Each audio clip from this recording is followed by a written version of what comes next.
The Time Machine. Chapter 9. We emerged from the palace while the sun was still in part above the horizon. I was determined to reach the White Sphinx early the next morning, and ere the dusk I proposed pushing through the woods that had stopped me on the previous journey. My plan was to go as far as possible that night, and then, building a fire, to sleep in the protection of its glare. Accordingly, as we went along, I gathered any sticks or dried grass I saw, and presently had my arms full of such litter. Thus loaded, our progress was slower than I had anticipated, and besides, Weena was tired. And I began to suffer from sleepiness too, so that it was full night before we reached the wood. Upon the shrubby hill of its edge, Weena would have stopped, fearing the darkness before us. But a singular sense of impending calamity, that should indeed have served me as a warning, drove me onward. I had been without sleep for a night and 2 days, and I was feverish and irritable. I felt sleep coming upon me, and the Morlocks with it. While we hesitated, among the black bushes behind us, and dim against their blackness, I saw 3 crouching figures. There was scrub and long grass all about us, and I did not feel safe from their insidious approach. The forest, I calculated, was rather less than a mile across. If we could get through it to the bare hillside, there, as it seemed to me, was an altogether safer resting place. I thought that with my matches and my camphor I could contrive to keep my path illuminated through the woods. Yet it was evident that if I was to flourish matches with my hands, I should have to abandon my firewood. So, rather reluctantly, I put it down. And then it came into my head that I would amaze our friends behind by lighting it. I was to discover the atrocious folly of this proceeding, but it came to my mind as an ingenious move for covering our retreat. I don't know if you have ever thought what a rare thing flame must be in the absence of man and in a temperate climate. The sun's heat is rarely strong enough to burn, even when it is focused by dewdrops, as is sometimes the case in more tropical districts. Lightning may blast and blacken, but it rarely gives rise to widespread fire. Decaying vegetation may occasionally smolder with the heat of its fermentation, but this rarely results in flame. In this decadence, too, the art of fire-making had been forgotten on the earth. The red tongues that went licking up my heap of wood were an altogether new and strange thing to Weena. She wanted to run to it and play with it. I believe she would have cast herself into it had I not restrained her. But I caught her up, and in spite of her struggles, plunged boldly before me into the wood. For a little way the glare of my fire lit the path.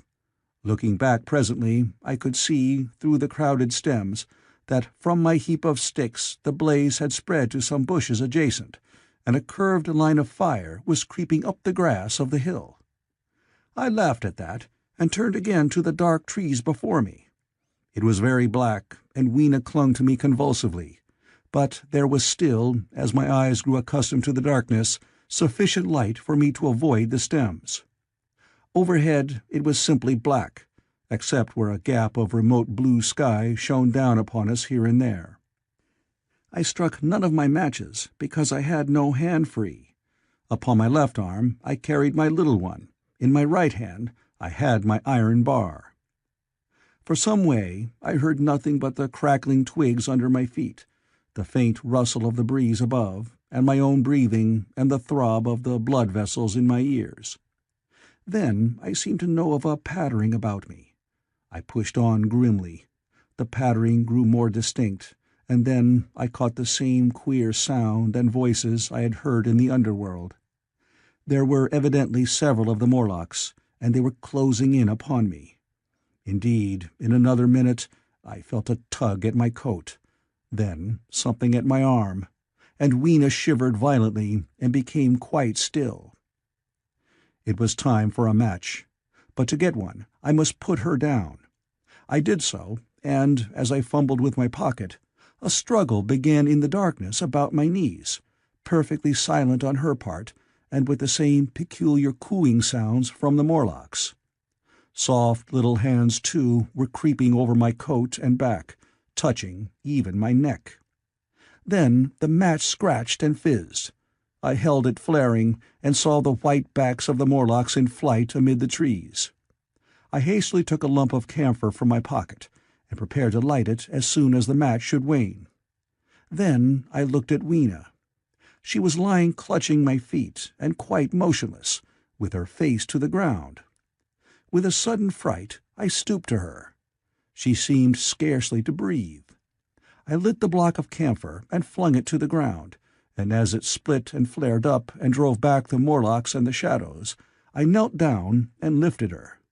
The wood behind seemed full of the stir and murmur of a great company. She seemed to have fainted. I put her carefully upon my shoulder and rose to push on, and then there came a horrible realization. In maneuvering with my matches and Weena, I had turned myself about several times, and now I had not the faintest idea in what direction lay my path. For all I knew, I might be facing back towards the Palace of Green Porcelain. I found myself in a cold sweat. I had to think rapidly what to do.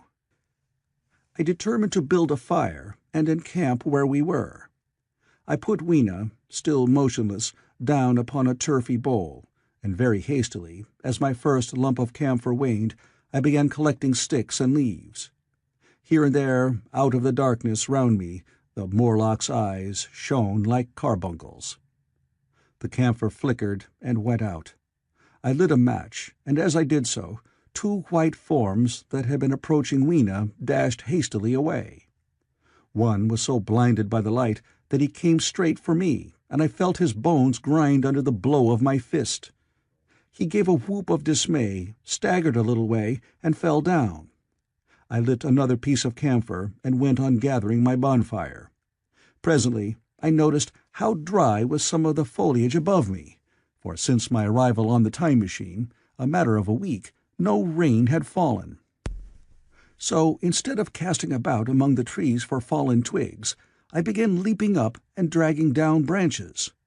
Very soon I had a choking, smoky fire of green wood and dry sticks, and could economize my camphor. Then I turned to where Lena lay beside my iron mace.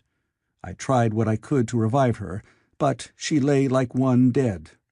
I could not even satisfy myself whether or not she breathed. Now the smoke of the fire beat over towards me, and it must have made me heavy of a sudden.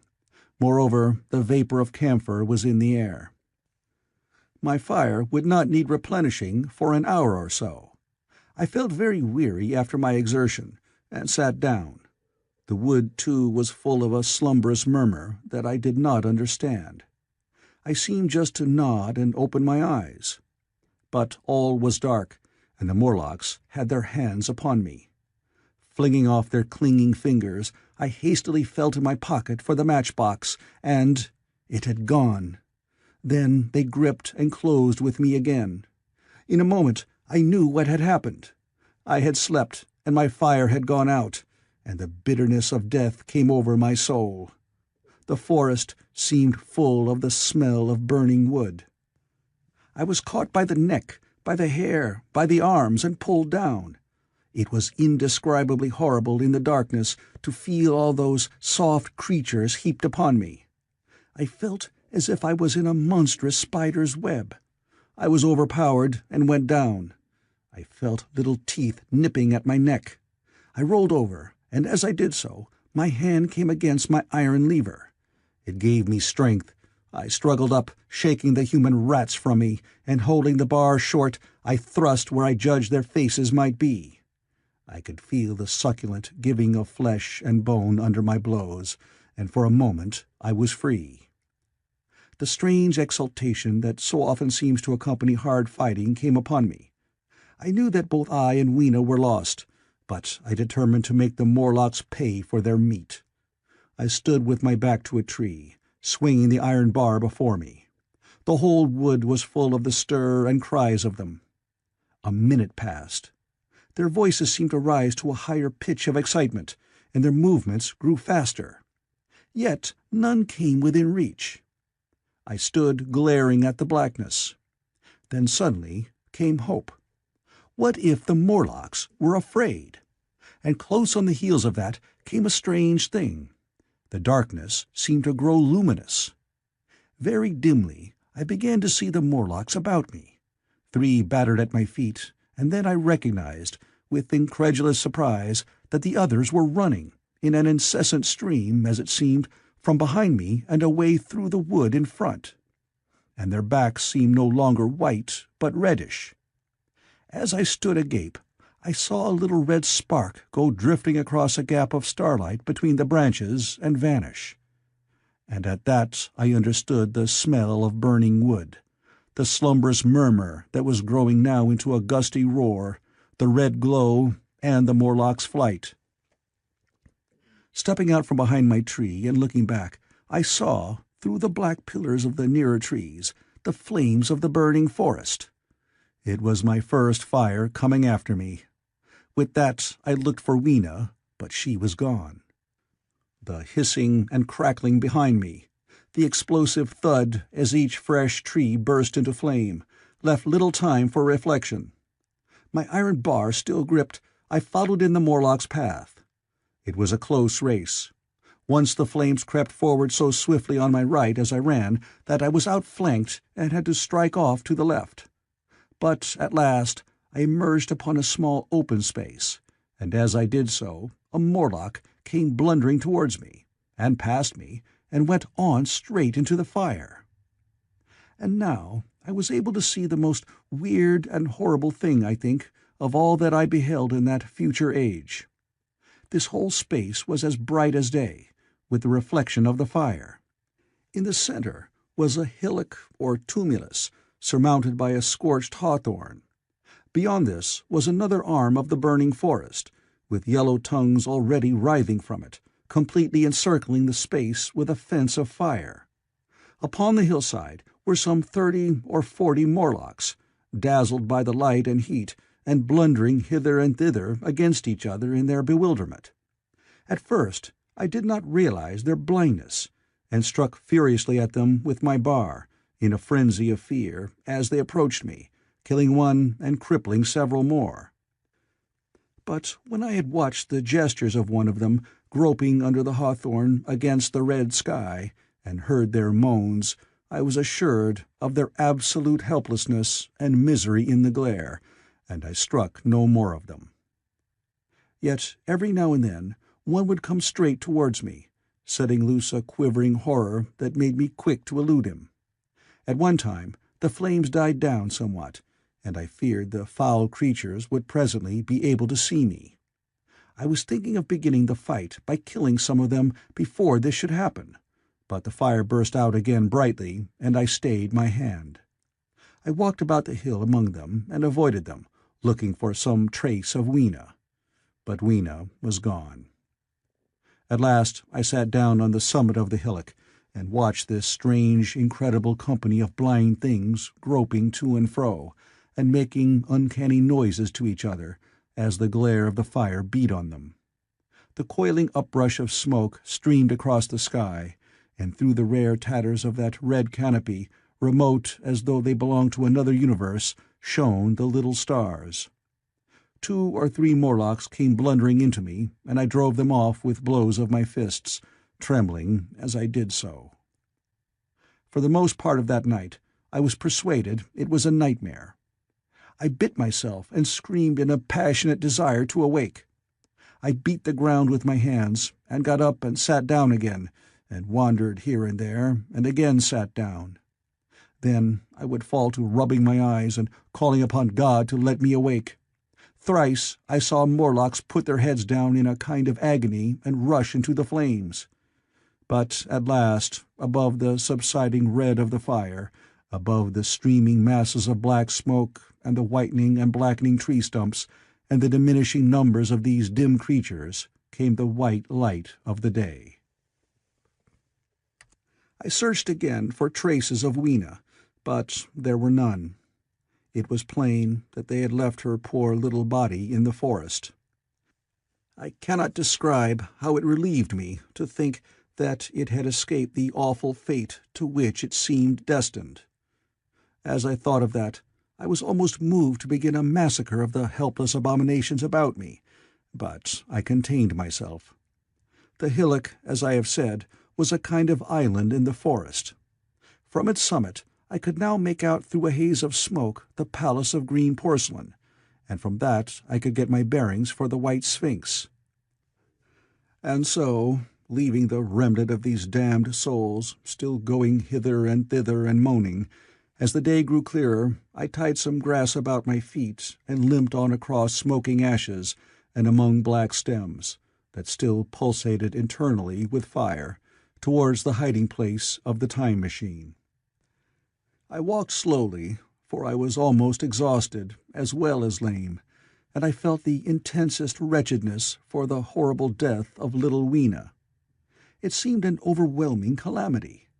Now, in this old familiar room, it is more like the sorrow of a dream than an actual loss. But that morning it left me absolutely lonely again, terribly alone.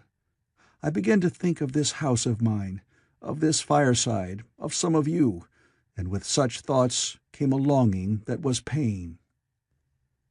But as I walked over the smoking ashes under the bright morning sky, I made a discovery.